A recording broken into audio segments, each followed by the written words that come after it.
Hello and welcome. अगला question है हमारे पास, right short note on powers of court to issue commission. ये क्वेश्चन हमारे पास आरजीएस 1980-81, एमपीसीजे 2010 और यूपीसीजे 1985-2018 में पूछा गया है।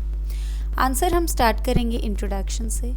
इंट्रोडक्शन में आ गया हमारे पास सेक्शन 75 to 78 और ऑर्डर जो 26 है हमारे पास कोर्ट का, वो डील करता है इशू ऑफ कमीशन के साथ।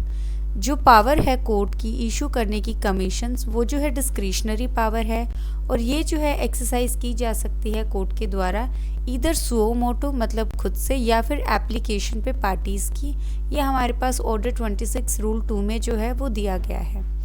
इस क्वेश्चन में जो है हम ज़्यादा ऑब्जेक्ट या इंट्रोडक्शन ज़्यादा एक्सटेंड नहीं करेंगे क्योंकि इसमें जो खुद का अपना कंटेंट है वो बहुत ज़्यादा है। नेक्स्ट आगे इसमें हमारे पास पर्पसेस जिसके लिए जो कमीशंस हैं वो इशू किए जा सकते हैं। इसमें आ गया हमारे पास सेक्शन 75 जो है वो प्रोवाइड करता है फॉलोइंग पर्पस जिसके लिए जो कोर्ट है वो इशू कर सकता है कमीशंस। फर्स्ट आ गया इसमें हमारे पास एग्जामिन करना विटनेसेस को, section 75 close A rules 1 to 8 में दिया गया है।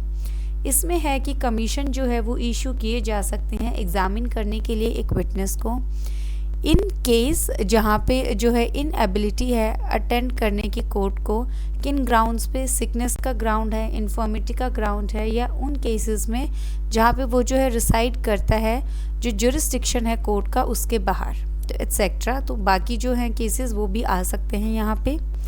दूसरा आगे इसमें हमारे पास लोकल इन्वेस्टिगेशन करने के लिए, ये हमारे पास सेक्शन 75 क्लोज बी रूल 9 और 10 में दिया गया है। इसमें है कि जो कोर्ट है वो इशू कर सकता है जो है कमीशन उस पर्सन के लिए जो उसको ठीक लगता है, डायरेक्ट करने के लिए उसको कि लोकल इन्वेस्टिगेशन करे और रिपोर्ट करे उस चीज़ को फॉलोइंग पर्पसेस के लिए जो हमारे पास मेंशन्ड है रूल 9 में।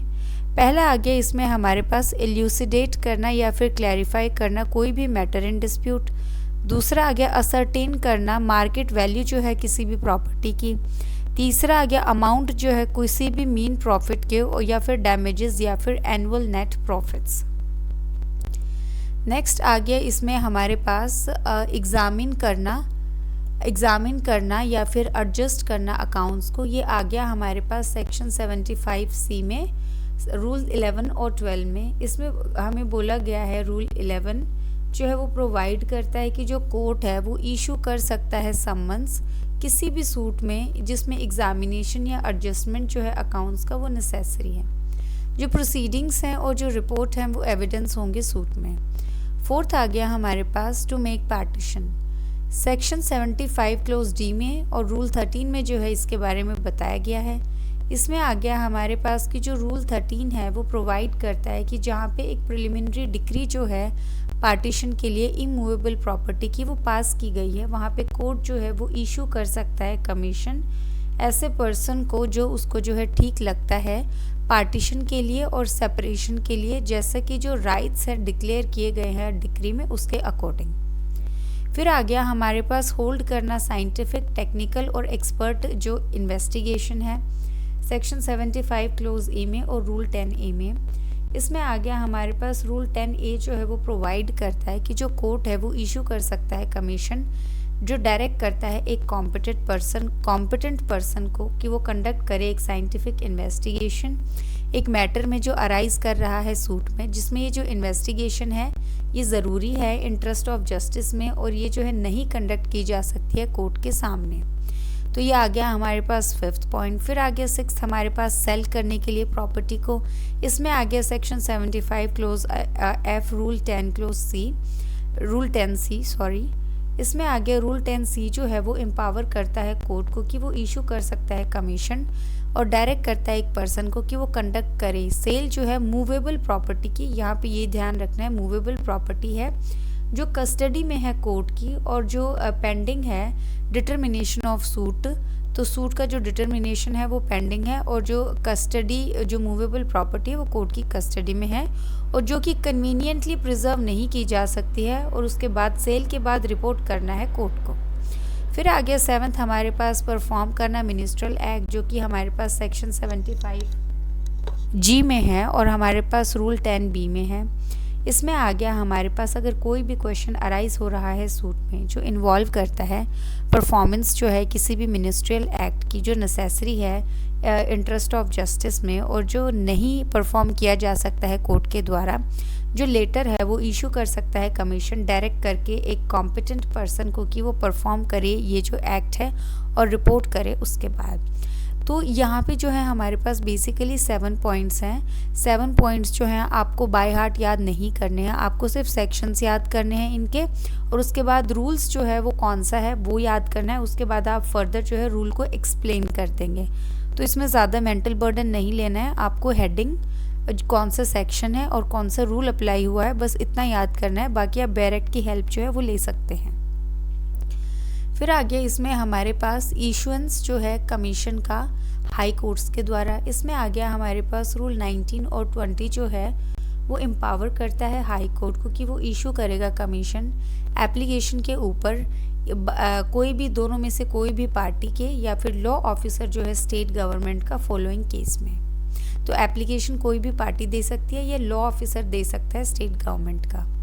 पहले आ गया हमारे पास जहाँ पे फॉरेन कोर्ट जो है वो विश करती है कि ऑब्टेन लेने के लिए किसी भी विटनेस का किसी भी प्रोसीडिंग में उसके सामने, और जहाँ पे ये जो प्रोसीडिंग है ये हमारे पास सिविल नेचर की है एंड और जो विटनेस है वो रिसाइड करता है हाई कोर्ट की अपेलेट जुरिस्डिक्शन में। तो यहाँ पे जैसे कि एंड वर्ड का यूज़ हुआ है तो यहाँ पे जो है तीनों के तीनों जो सर्कमस्टांसेस है वो होने चाहिए। अगर यहाँ पे और होता तो यहाँ पे डिस्क्रिशन होता। फिर आ गया हमारे पास कंक्लूजन हम एक लाइन का रखेंगे कि हाउएवर जो हाई कोर्ट है और जो सुप्रीम कोर्ट है वो इशू कर सकते हैं कमीशन किसी भी पर्पस के लिए। तो इसमें आ गया एक्सरसाइज में जो पावर की अंडर कॉन्स्टिट्यूशन ऑफ इंडिया, तो ये कॉन्स्टिट्यूशन ऑफ इंडिया के अंदर भी कमीशन जो है वो इशू कर सकते हैं और सीपीसी के अंदर भी जो है वो इशू कर सकते हैं। इस क्वेश्चन में 2-3 बातें ध्यान रखने वाली हैं। पहले यही कि हमने 10-15 मार्कर के हिसाब से किया है। हमने इसमें जो है इंट्रो छोटा रखा है, ऑब्जेक्ट हमने नहीं लिखा है इसके अंदर, सिर्फ हमने पर्पसेस को उसके एक के बाद एक पर 7 पर्पसेस हैं। उसके बाद हमने हाई कोर्ट की पावर बताई है और उसके बाद जो है आंसर को कंक्लूड कर दिया है। आपको जो है 10-15 मार्कर में इतना ही जो है लिखना है। 20 मार्कर में आता है आप ऑब्जेक्ट मेंशन कर सकते हैं इसका कि ये जो है कोर्ट का टाइम जो है वो सेव करता है, क्योंकि कमीशन जो है वो बेसिकली कोर्ट का बर्डन कम करने के लिए ही जो है बनाया गया है। ऑब्जेक्ट लिख सकते हैं आप 2 लाइन में। उसके बाद आप 7 जो पॉइंट्स हैं उनको थोड़ा ज़्यादा एक्सप्लेन करेंगे। वैसे जितना यहाँ एक्सप्लेन किया है क्वेश्चन में उतना भी इनफ है। बाकी ये हो सकता है अगर 5 मार्क्स में जनरली इतना जो क्वेश्चन जिसमें इतना कंटेंट है वो नहीं पूछा जाता है, लेकिन इसका कोई भी पार्ट पूछ सकते हैं। जैसे टू एग्जामिन विटनेस हमारे पास जो है वो एक स्टेट में पूछा गया है कि एग्जामिन करने के लिए विटनेस को जो है कमीशन कैसे इशू होता है इसको एक्सप्लेन किया जाए, तो ये 5 मार्क्स में पूछा गया था। तो ऐसे पार्ट्स पूछे जा सकते हैं। बाकी जो है इस क्वेश्चन में जो है हमने सब कुछ इंक्लूड कर लिया है। So thank you.